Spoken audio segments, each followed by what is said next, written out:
Ever wonder what actually holds a country together?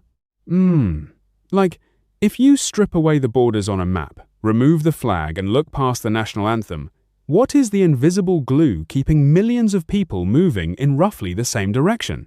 It is a fascinating question, and honestly, it is the ultimate puzzle for any intelligence analyst. We usually look at a nation and just see the surface, the headlines, the leaders, the exports. But beneath all of that is a massive tangled web of invisible strings. Invisible strings. I like that. It sounds almost like a puppet master situation, but you are talking about the structural foundations of a society, right? Exactly. If we were to draft a comprehensive intelligence report on the anatomy of a nation, we would break it down into 4 primary strings: the economic, the political, the socio-cultural, and the judicial. These 4 pillars do not just hold a country together, they act as a lens. They dictate exactly how a nation perceives the outside world, particularly how they view Western nations and Western culture. So, you are saying that the way a country's court system works, or how their local economy is structured, directly colors how they look at, say, the United States or Western Europe. Without a doubt. The West isn't just a geographic location to the rest of the world. It is a concept. It is a specific brand of individualism, capitalism, and legalism. To understand how the world reacts to that brand, we have to look at the most populated countries across the continents. Let's take Asia first. The most populated country in the world is now India. Right? Overtaking China recently. A massive, incredibly diverse democracy. And a perfect case study. Let's look at their strings. Politically and judicially, India is a massive democratic republic with a common law system inherited directly from British colonial rule. So, their legal and political framework speaks the same language as the West. But socioculturally, it is entirely distinct. It is built on thousands of years of rich, deeply communal, and spiritual traditions. Which creates a massive paradox, doesn't it? They have Western-style courts, but an Eastern cultural soul. Precisely. And economically, they are a rising superpower, lifting millions out of poverty through tech and manufacturing. So when India looks at the West, the perception is highly pragmatic, but also deeply cautious. Culturally, they consume Western media, but they are fiercely protective of their own identity. They view Western culture as highly individualistic, sometimes to the point of social decay. They see the West as an economic partner, but they remember the history of colonialism. Their judicial strings tie them to Western logic, but their socio-cultural strings pull them firmly away from Western cultural dominance. That makes total sense. It is like looking at a business partner who used to be your landlord. You will sign the contract, but you are not inviting them to the family dinner. That is a brilliant way to put it. Now, let's cross over to Africa. The most populated nation there is Nigeria. Over 200 million people, projected to be one of the largest populations on Earth by the end of the century. Nigeria is fascinating. The economic hustle there is legendary, and their cultural export like Nollywood and Afrobeats is taking over the globe. Absolutely. Nigeria's socio-cultural string is incredibly vibrant and resilient. But let's look at their political and judicial strings. They operate a federal republic, modeled somewhat after the United States, but they wrestle constantly with systemic corruption and infrastructural challenges. Economically, they are an oil giant, yet wealth distribution remains a massive hurdle. So how does that specific combination shape their view of the West? It creates a view defined by duality. On one hand, Western culture is heavily consumed and adapted. You see Western fashion, music, and democratic ideals woven into Nigerian youth culture.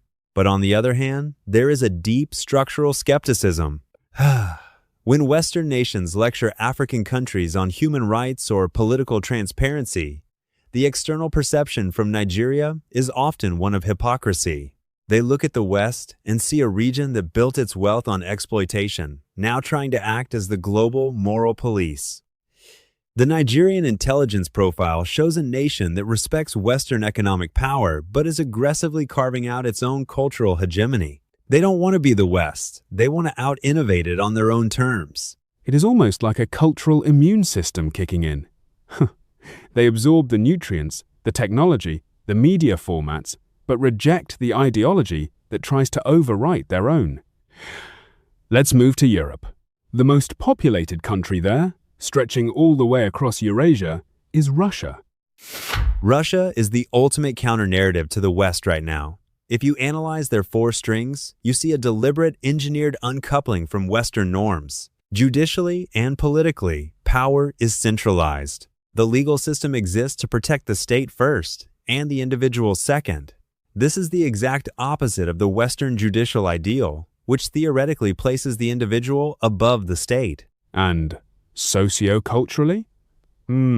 Historically, didn't the Russian elite used to speak French and look toward Paris and London for cultural validation? They did, centuries ago. But today, the socio-cultural string is tightly bound to a narrative of traditionalism, Orthodox Christianity, and civilizational pride. Economically, despite massive sanctions, they have reoriented their economy to survive outside the Western financial ecosystem. When a Russian external viewer looks at Western culture today, the state-amplified perception is one of moral bankruptcy and chaotic liberalism. They view the West not as an aspirational model, but as an existential threat to their traditional way of life. The strings tying Russia together are pulled incredibly taut to resist Western gravity. That is a stark contrast to how we usually think about globalization. We assume everyone is slowly merging into one global culture, but clearly some nations are building fortresses. What about South America? Brazil is the giant there. Brazil is a beautiful, complex tapestry. Over 200 million people. Economically, it is an agricultural and resource powerhouse. Politically and judicially, it is a young democracy with a civil law system, but it is prone to extreme polarization. Yeah. Their recent political cycles look a lot like the polarization we see in North America. Very much so. But their socio-cultural string is unique. It is a massive melting pot of indigenous, African, and European influences. When Brazil looks at the West, particularly the United States and Western Europe, they see a mirror of their own inequality, but with better PR. They admire the economic stability and the consumer culture of the West. In fact, Brazilians are huge consumers of Western pop culture and tech. But politically, they view the West as an overbearing neighbor. There is a lingering resentment over historical interventions in Latin American politics. So the perception is a mix of deep cultural affinity and sharp political distrust. It is fascinating how the judicial and political strings almost always carry the baggage of history, while the socio-cultural strings are much more fluid. People will dance to your music even if they completely reject your foreign policy. Exactly. Culture permeates borders effortlessly. Law and politics require force or consensus. Okay, let's bring it closer to home. North America. The United States is the most populated country here. How do we fit into this intelligence report? We are the West.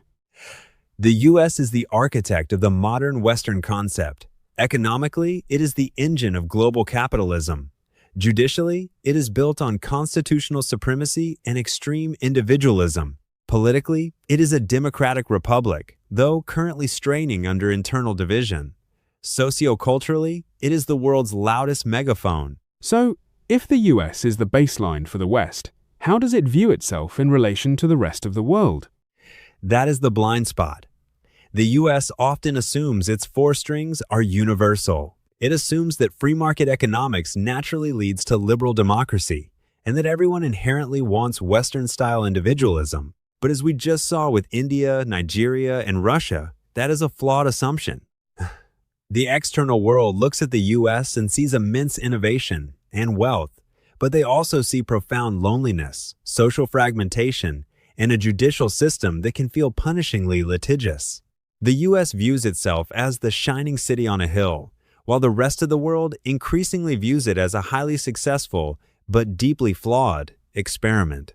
That is a sobering thought. We have two continents left, Oceania And Antarctica. Let's assume the penguins in Antarctica haven't developed a complex judicial system yet. Ha, exactly. Unless we are counting the international treaties governing the scientists down there, Antarctica is off the board. But Oceania is interesting. Australia is the most populated country there. And Australia is essentially a Western nation geographically dropped into the East. Right. Their political, judicial, and socio-cultural strings are deeply British and American. Economically, however, they are heavily tied to Asia, particularly China. So Australia's perception of the West is one of family. They view Western culture as their own, but their economic reality forces them to constantly balance their Western identity with their Eastern geography. It is a tightrope walk. This entire breakdown completely changes how you look at the evening news. When two leaders shake hands, or when a trade deal falls apart, it is never just about that specific moment. It is about these four strings: economic, political, socio-cultural, and judicial, pulling and pushing against each other. That is the reality of geopolitics. You cannot understand a nation's actions until you understand the invisible scaffolding that supports its people.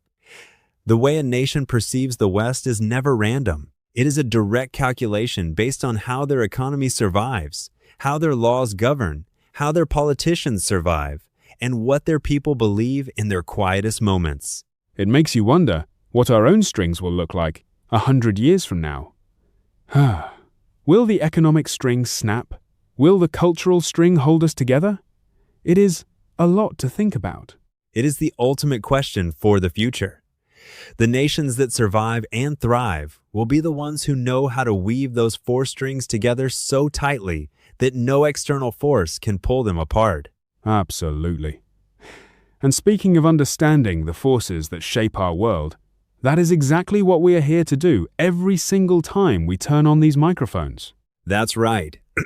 You are listening to The New Sentinel, a podcast dedicated to providing in-depth discussions and deep dives into a wide array of topics. From the glitz and glamour of pop culture to the strategic intricacies of military operations, we cover it all. We know the world is complex, and navigating it requires more than just reading the headlines. Each episode of The New Sentinel is thoughtfully crafted to offer you, the listener, a comprehensive understanding of the subject matter.